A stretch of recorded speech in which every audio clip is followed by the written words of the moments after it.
The person who's number 10 gets more clicks than you if you're number 1 in the sponsored results, i.e. Google AdWords, on average. That should make you very angry if you're a Google advertiser, and more than that, it should make you concerned because it's not getting better. It's only going to get worse. All the traffic is shifting from sponsored, i.e. paid, to organic, free. And again, this is nothing new. It's happening in all forms of media. That's why on TV, they're shifting to product placement. In movies, the same way. People are not wanting to be confronted by ads anymore. And online, the click shift has begun. Clicks are shifting from paid results down to free. Traffic is going organic, and you should too, or risk waking up one day to find that there isn't any traffic left for you.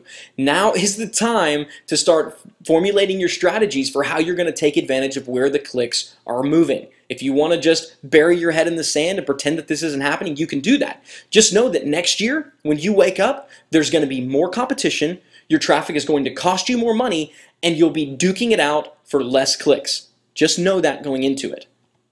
Fortunately, going organic, getting ranked in Google in the free results, that's exactly what the perpetual traffic formula is all about. So here's how the perpetual traffic formula works. The perpetual traffic formula and ranking in Google in general is really only about 3 things. The first thing that it's about, and I call it the ranking triad, is you need content. Right? You need content. You got to have a website. You got to have a reason for somebody to go to your site. That's easy enough, right? So this is your domain name. This is your keyword density. This is how many articles you have. These are all the things, again, in traditional search engine optimization terms, this is what they refer to as on-site optimization or on-page optimization. The second aspect of the ranking triad and what it really takes to get ranked in Google today are links. Links. And you know what links are, right? Links are just people linking from other websites, linking back to you. And this was the original, genius plan behind Google. Google treated an inbound link as a vote. Okay, understand what I'm saying? Google treated an inbound link coming to your website as a vote. And in the early days of Google, the way that it worked, if you had more links than the next guy, Google assumed that you were more popular, and therefore you rose in the rankings. And that's still somewhat how it works today. But there's a third variable that was recently added just in June of 2010. Very, very, very recent. This is the loophole that I'll refer to early in the video. I'll get to in just a second. But for now, just know in most SEO trainings, again, if you're going to talk to most people about search engine optimization, most experts, if you're going to go and read a book, which I don't recommend, by the way, if you're buying a book on search engine optimization that was published prior to June 2010, it doesn't even mention, it won't reference the most recent Google updates. So you might as well throw that thing in the garbage. It's not going to be worth anything to you. But for traditional search engine optimization professionals, these are what they refer to as on-page and off-page optimization. I simply categorize them in 2, I believe, more simple ways. I don't talk about on-page, I talk about content, and I don't talk about off-page, I talk about links, because that's really what we're talking about. But remember, it's a triad. There are 3 variables that you need to understand and that you need to be able to manipulate. And the third variable, which was just recently added in the most recent caffeine update. Literally, this is as new as June 2010, so this information is as current as you can possibly get. That third variable that now Google is factoring in very, very high is activity. Activity. Not just how active is your website, in that how common are you updating? How commonly are you updating your website? Yes, Google wants to see that you're updating your website, and they've made that very, very clear in the stuff where they talked about the caffeine update. But the other thing that hasn't been as clear, but that we've seen in our own test results, and that if you understand Google, and I'll get to that in just a little bit, it becomes very obvious, and that's that they want to see human activity. So they just don't want to see content on your website changing. They want to see actual human activity. So what does that look like? That means visitors to your website. That means comments being posted to your website. That means RSS subscriptions. All these things, if you're not doing those, if all you're doing is focusing on content and links and ignoring activity, you're not going to rank in Google under the new algorithm. It just isn't going to happen, not on a consistent basis. You might get lucky. Everybody gets lucky once. Occasionally some people win the lottery, right? I wouldn't plan it as a business model. You need to have the complete ranking triad. You need to have content, you need to have links, but you also need to have activity. And the way that I like to think about this, if this analogy works for you, I like to think of the ranking triad as baking a cake. Content and links, they're your ingredients. You have to have them. They're your milk, your eggs, your sugar, your flour. Activity, though, is the heat.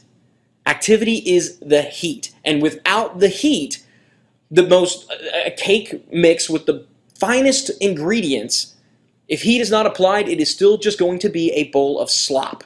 And that's not what I want your traffic campaigns to look like. I don't want them to look like a bowl of slop. I want them to look like a beautiful wedding cake. Okay, but understanding the triad isn't enough. Okay, understanding that there are these three variables and that you need to do all of them isn't enough, because you still need to apply it in the right sequence and the right proportion. In other words, you need to do the things in the right order. If you get it out of order, you're either going to look like a spammer to Google and you're going to get de-indexed, or you're going to not get any attention whatsoever. Along the same manner, you need to do these things in the right proportion. You don't want to add too much content too quickly, but you don't want to add too little content too quickly. You don't want to get too many links too fast. But if you don't get any links at all, you're never going to get noticed. You don't want to have, too little activity isn't going to get you noticed either. So everything in search engine optimization is about striking this balance. So here's what I mean. When I talk about the right sequence, I'm going to go ahead and give you the 7-step sequence that we utilize in the Perpetual traffic formula. The first step we call the playground, because we like to look at our search engine optimization efforts as a playground. We're the new kid in school, so we want to see where are the bullies, right? And we don't necessarily want to go and hang out with the bullies. They're going to beat us up.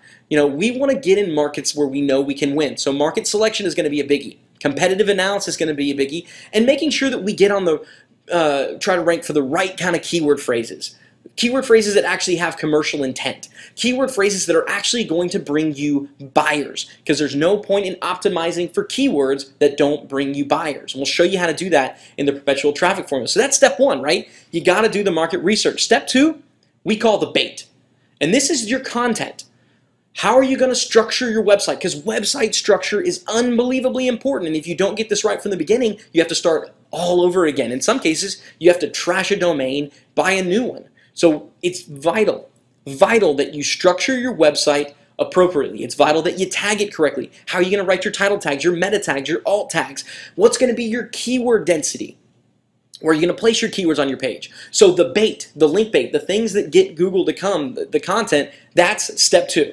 And the important thing here, again, is website structure. Step 3, we call the pump, because this is really where we're priming the pump. And this is the first phase of link building. So again, just to keep the sequence in mind, because I always want you to be keeping in mind sequence and proportion. So when we're talking about sequence, first step is market competitive analysis and market research. Second step is content creation and website structure. And the third step is phase 1 of linking. And in this phase of linking, we're looking for quality and we're looking for authority, but we're not looking for a lot of links. Typically, just 10 to 30 inbound links is enough to prime the pump and get Google coming our way. It's enough to get you out of the mud. And by the mud, we're referring to, if you're off page 3, if you're page 4 or below in most markets, it's going to be difficult to ever move up. If you can get yourself to page 3, you can make the jump to page 1. So that's what this is all about. But again, proportion. This is not where we want to go and throw thousands of links at our website. So we've done the market research, the competitive analysis, we've got our content, it's structured correctly, we primed the pump with 10 to 30 high quality, high authority inbound links. Now it's time for the shake. And the shake is sort of a combination phase where we're going to do phase 2 of linking. So we're going to now throw 300 to 400 additional quality links at our website, and the first phase of activity. So this is where we're going to start driving some visitors there. We're going to start utilizing what we call the activity loop to bring people back. We're going to start utilizing free social media strategies, and if necessary, even some paid traffic strategies. Because just for what it's worth, I haven't completely left paid traffic. If some traffic is good, more is better, so I don't recommend that you completely ditch paid traffic. And in the shake, this is where we're shaking things up. This is where we're shaking up the rankings, and we're moving again out of the mud and onto the first 3 pages. Hopefully, in fact, the majority of the time, just in this part right here, just in part 4 of the shake, we're able to get our website to page 1. After the shake, we move on to the stir.